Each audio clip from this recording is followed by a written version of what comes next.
专利的无空形成，它跟一般的枪最大的差别在于这个无空形成。我们看哦，只要握把一推动，它的推杆就会跟着动，一点点它也会跟着动，它前面没有空的。一般的细力康枪前面是空的，前面这里是，一般细力康枪前面这里是没有做动的，它是空形成。它推到这里，再往前推，推杆才会前进。我们这无空形成的细钢枪，它在控胶会比较容易哦。我们在从这里打的时候，因为它按压把手一按下去，它就会出胶。我们都到中间这里故意放掉，再重新开始。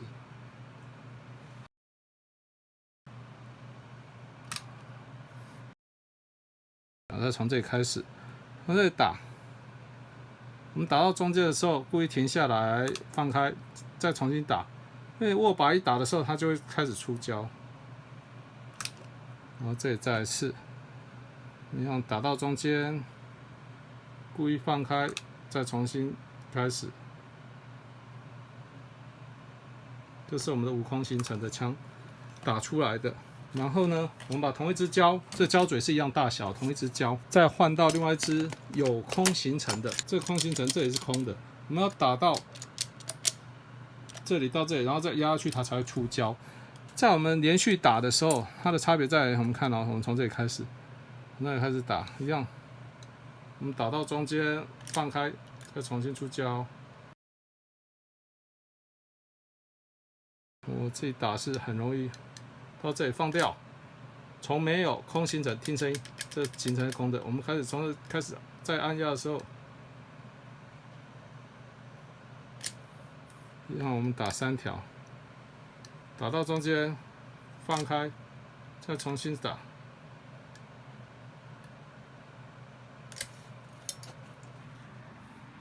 这是我们的无空形成的顿点，它在停下来再重打的时候，一样会有一个顿点。但是因为我们知道我们的胶在哪里，按的时候我们手感我们知道我们胶在哪里，所以这顿点相对的就不会那么大。然后这是我们一般的有空形成的细钢枪，打到这里，因为我们停下来再重打的时候，它前面会比较瘦，因为不知道胶，我们胶刚出来的时候它是线性的，它会先小后大，因为我们前面已经压力释放掉了，它先小后大之后，它就会这样子。这个几度哈，这边是一般的有空形成的枪打的，这个是没有空形成的枪打的，它明显手会好控制很多。无空形成的这个强化的铝合金的加厚的托座，所以这个推杆就比较不会晃动，一般的就只是一个塑胶片而已。这是避免这个推杆摇晃，降低推杆摇晃。我们一般的枪前面就是一个塑胶垫片，它是没有加强的托座。如果受力的时候，它这推杆是会晃的，那你力量就会偏到别的地方去，这就是力量的损耗。然后我们的细钢枪，你看我用手指头去摇它，它在前进的时候是最大幅度的降低它的摇晃，它力量会直进直出，它力量是直的前进，力量损耗小，就是比较省力。阿萨的无空形成的不离胶，它采用的技术是半释压型，它就是我们来仔细看哦，我们的按压把手的时候，它往前进的时候是把胶送出去，把握把放掉的时候，它这推杆会略微往后退，释放胶筒内的压力，来达成不滴胶的效果。我们即使遇到比较硬的胶，它一样可以推进，这种叫做全释压型的不滴胶。它前进放掉之后，它的推杆并不会往后退，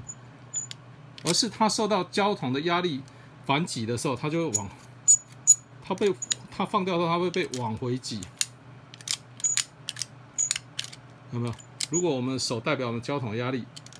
按压放掉的时候，它会把它挤回去。如果胶筒内的压力太大，假设我们连续打胶的时候，我们打胶放掉，我们会发现它的推杆没有办法前进。如果遇到比较硬的胶，它就没有办法前进。这就是全释压型的不滴胶。这种半释压型的不滴胶结构的好处是，如果我们连续在施打细力康的时候，它因为它胶筒内还是有前一下打胶所留下来的压力，所以如果你有连续打胶的时候，打细康的时候，第一下打出去，第二下因为这胶筒内还是有累积的它临界值的压力，还是会有一点点压力，所以你在打第二下连续打的时候，